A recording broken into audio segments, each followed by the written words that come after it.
Welcome. We're at Manchester Airport. It's a beautiful day. Very shortly, we're going to be heading off and going to another beautiful place called Scotland, to a very, very small city called Invergordon, to see two very large men. Those two very large men being... Is that our flight? The world's strongest men. This is going to be part of a continuation of videos where we sit down with men who have experienced some hardship, pain, dealt with something in their life that was difficult mentally, and we're going to be talking about their stories, sitting down and saying, let's handle it, let's talk about things together and try and get things off our chest and get more men talking about their problems. Obviously, wherever I go, these now also go the bad boys, so we're going to be taking these with us, and as part of the Let's Handle It talks, it's going to be doing probably an hour or so walk on and off, chit-chat and carrying these big things as well. So it allows me to get a bit of training in whilst also having conversation. So these weigh £50 each, £100 in total, and we're doing it as part of the world record for the farthest farmers carry, that's a tongue twister, with £100. Current record sitting at 50.02 kilometres. So that's the distance that we've got to cover. Let's go handle it.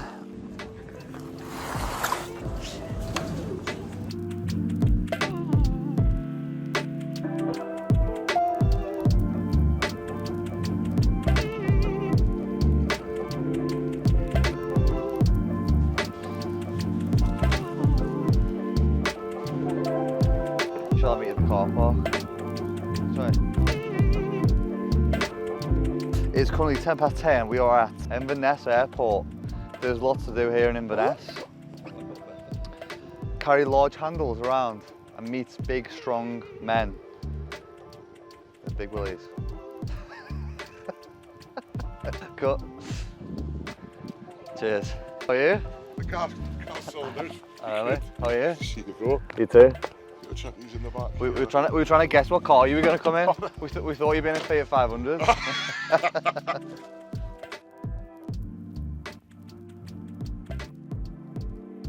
Yeah, you mentioned before, wasn't it? Cool. Yeah.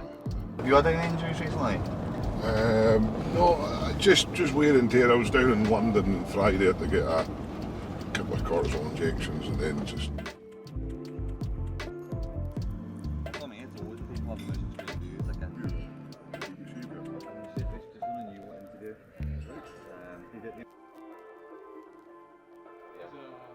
More to the top of the fall on my head. So I have to start walking at a bit of an angle like that.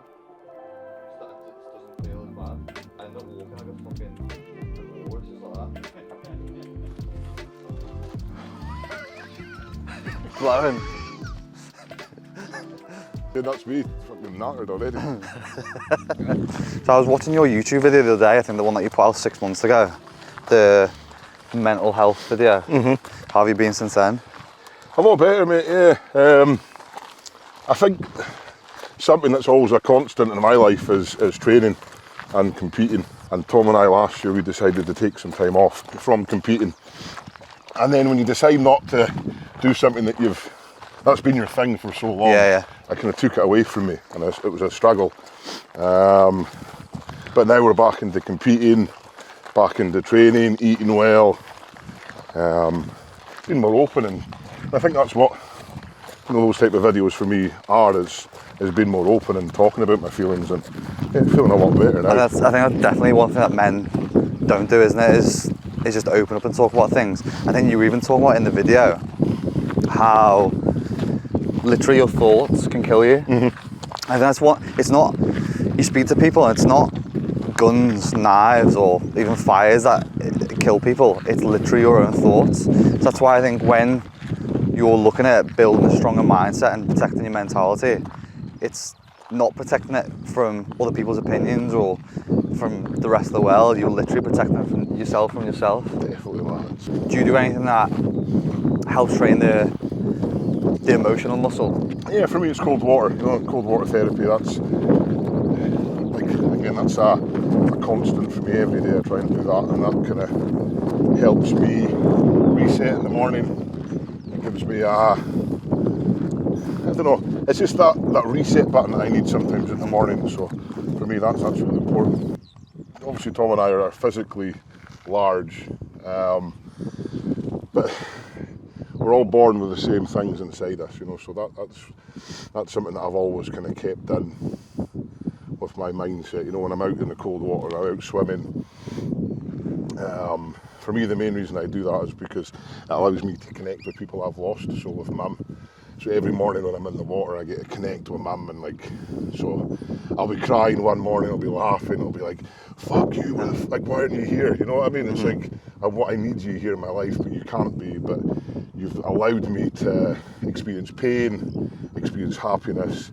You've taught me how to be, like my mum taught me how to be a man, my dad taught me how to be, you know, a role model, a man, a person, you know, everything. So it's not just, you don't just learn one thing from people, from your mum, you know. It's, for me, I just have that ongoing relationship with her, and that allows me, when I'm in the water, I connect with her because it brings me back to when I was 4 or 5 years old. That's where we used to go swimming, you know, and that's what she used to do with me. So that's where you really find value being in the water, because it takes you back to those earlier stages in your life. Definitely. When you're happy, when you're a child, I mean, I feel very blessed that I've always felt love in my life, you know, so feeling love in your life is like fucking powerful, man. It's like, when I was 4 years old, I felt the most loved and the most protected, and like my mum, my dad, they were like there for me, and I knew that. I've known that all my life. They've always been those people that are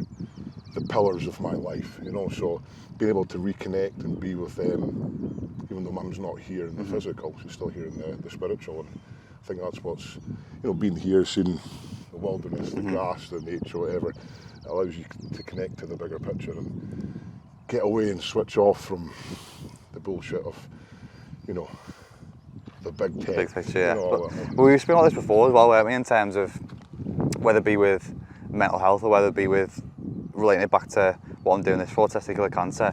You can look like the biggest, strongest, fittest man on earth, but you don't actually know what's going on deep down inside until you address it. So what things do you take apart from the water to be proactive? Because I think there's like, if you have this, say it's like a table and you have these different legs of health, you have physical, mindset, social.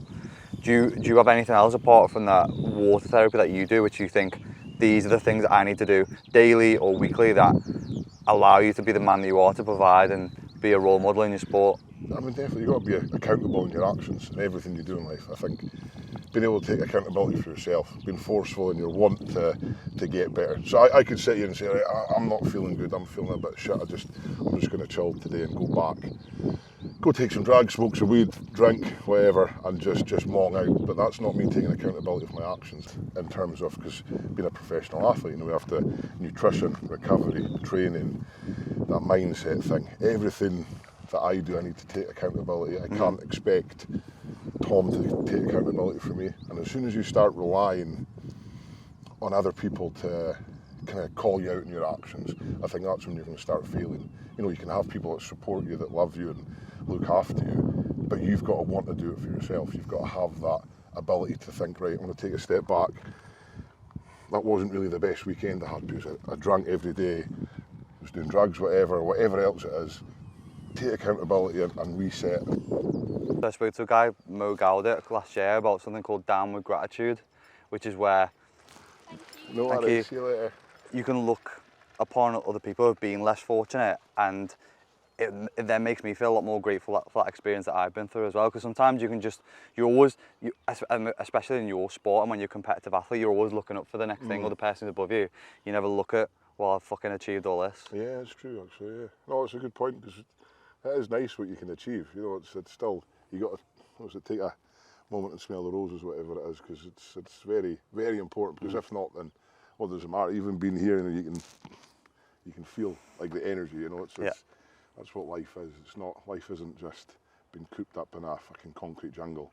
It's getting out, grounding yourself, and being immersed in nature and feeling that energy and power. And you know, that's why I love competing with a big daft fucker. Every time we compete, we have that energy. You know, it's like just like it's power. It's like two like Forces collided. That's what it's like. You know, you That feel positive masculinity there as well. Yeah, oh, of course it is. And we can be positive, like be masculine, but be positive, be helpful, be kind, be sincere, be loving, be all those things that we got taught to be. But we can still be the men that we're supposed to be. Yeah. Which is just good people. Love a big man.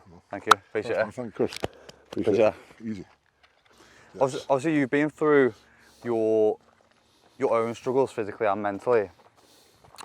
How do you think the sport that you're doing now, or sport in general, has helped you with your mindset and developed you to be a more hardened individual? Yeah, I mean, obviously, sport's a big, massive part of my life. Having autism from a young age, kind of education and getting jobs was very hard for me. And before strongman, before the gym, I played football. That was my passion. Football. I just wanted to play football professionally. I obviously follow football as well. And every time I had a ball at my foot, I felt normal. I could speak to people on a football pitch. I could, speak to my teammates. And as soon as I came off the pitch, I went back to being that kind of shy guy. But yeah, when I found the gym at 16 years old, I didn't really think anything of it as a kind of career kind of thing. I just went in, obviously Luke had been 10 years older than me. Was already kind of in the gym, and what I did for him, he thought would be massive fit for me. So yeah, I kind of, when I went in at 16 years old, like there was girls lifting more than me. Really? Men lifting more than me. You'd fucking never believe that now. I call myself the Scottish Peter Crouch back when I was young, and you got the moves like Crouch as well. Yeah, but also just with the shyness, because like my security blanket was having my hood up, my head down, and the only person I would hiding yourself. Yes, and the only person I would talk to was Luke. And obviously, when you walk into a gym, you see mirrors, you see, you see all these guys grunting. You think people are talking about you. So anyway, I went in with Luke, and all I wanted to do was kind of prove to myself that I can do something and stick to it. I didn't want to quit, because that's all I knew was to just something got hard, quit. So even when you went into the gym, being as big as you are, you felt anxious the first time you went? It was one of the worst. I mean, my mum and dad had to kind of drive me. Luke had to kind of force me a wee bit to go, because obviously, I stopped playing football and just locked myself in my room. And yeah, I went, and I was like, in the next few days, this is the worst few days of my life, waking up sore every day. Yeah. He's massive. I was like, how can I just be like him straight away, look in the mirror, and it just seemed like the girls I was only lifting a bar, and these girls and these men looking really good, mentally, physically, they were in a really good place as well. And I thought to myself, this is just going to be another one of them things where I do it for a month, let myself down, and go back to where I was, square one. But I had this voice in my head, there was something in my head that said, just keep trying it, keep going, because I started, obviously, when I started going, it was repetition, and that, when you have autism, repetition and routine are the two main things you need. Yeah. And when I started getting into it after a week or two, I was like, wow, I'm doing the same thing every single day, every single week, eating the same stuff, and training with Luke. So I just started doing it, and there was a voice in my head just say, keep going. Isn't it weird that if you listen to other thoughts in your head over the one that told you to carry on going, that your life could have been so much different? Because me and Luke were speaking before about how your thoughts can literally kill you, because it's not guns, knife crime, fires that kill people. It's people's own thoughts, and then especially men, because men are 2/3 as likely as women to commit suicide. What is harder, winning or losing? I think winning for myself, because obviously I always go back to with autism, when you have this massive goal, and obviously 2021 was when I wanted to win World Strongest Man, and I was so OCD of winning it. I was like, I would do anything to win it. And then when I won it in first year, I kind of sat back down and was like, what do I do now? I've literally reached the top of the sport. I've achieved what most people want to achieve, and I've achieved it quicker than I thought I would. And yeah, that's when I kind of mentally then start, I stopped trying to training for a while, just went off diet, and then just started going off plan. But then I think it was more realising when I won it the second year. That's again because the second year for me was like the big one. I really wanted to do it back to back, so I was focused. But as soon as I won it the second year, that's when it was me. I was like, right, I was thinking about I could just retire now. Yeah. And I've done achieved more than anyone else. So, and then that was really hard because I just didn't really want to. I wasn't really interested in training for a while afterwards. I didn't want to go to the gym. I didn't really want to do anything to do with kind of strongman and stuff. I just wanted to, have a normal time, go out with my mates, drinking, go out, do kind of that stuff. And I did that for 4 or 5 months. But then that affected me mentally in a really negative way. Yeah. So then to try and get back onto the strongman path again was, one of the hardest things I've done. It's like I restarted my whole body, and I didn't feel like the world's strongest man.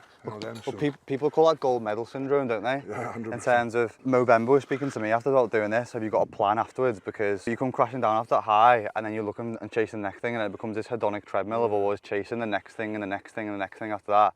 It's like, when do you ever stop and just be at peace with your mind and not always chasing something, and be able to live a normal 100%, life as well, which I think in your game must be so difficult, because there's competition after competition after competition you've got to prepare for. How do you mentally keep yourself at a level? So I used to think going to the gym 7 days a week was what you meant to do. So then, for me, the biggest one obviously is my mum and my wife, Sinead, and then obviously family. But I always feel like, we're family men, myself and Luke, and I really want to involve my family in my journey, in my life as well. And that's been, obviously, Sinead's known me been with me since 17, since I started the journey. So, on weekends and stuff, I do a lot of that hot and cold like Luke does, but for me mentally it's doing what I love, and that's going to football games. Because I was a strongman, I never ever wanted to lose that part of my life, which was football and being involved in football, because for me, if I used strongman as a substitute to football, it would have just been something that I would probably wouldn't have enjoyed. So I wanted to be able to do two things, but it took me a while to be able to know how to balance both of them out, because there's football on the weekend, but I was like, if I go there, I'm not going to be able to get strong, because I think gym. So, on the weekends, I make sure that I'm nowhere near a gym, not talking about nothing strongman, nothing about competitions, interviews or nothing, and just go with Sinead and my wife to like Glasgow Rangers to support, or go play football, or just do something that gives me kind of like a nice calm feeling, like going for walks like this, because I can get overstimulated as well with autism as well, and for me, the weekends is like a recharge. Monday to Friday, it can, even for I'm training, I'm doing a lot of interviews, a lot of social media stuff. By Saturday, Sunday, I can be drained more than what Luke can be, or more than what most people. Most people, and especially you, will have achieved the things that you once said would make you happy, and then people achieve them and then still aren't happy. And I think having gratitude for that is massively important, just looking back on what you've done, because even if you lost the competition or didn't do well in the competition, you've still done the things already in life that you said, oh, one day that will make Tom happy. And so the things that you've listed there is, I have this thing on my notes called a happy list, and it's when I'm feeling down or when I'm feeling a bit depressed or anxious or whatever, that I can go and do that straight away. I can go in. I used to have like one of those push scooters. I used to have one of those push scooters. I used to go on that for 20 minutes. I'll go and watch a Disney movie. I know you like Disney as well. 100%. That's, like you said, we got a happy list, but I've basically got them as images on my wall. So like, my Sinead and mine wedding day, that's on the wall. My mum's memories up the stairs, that stuff, like, tattoos of Disney on me, because when I look at the... What tattoos?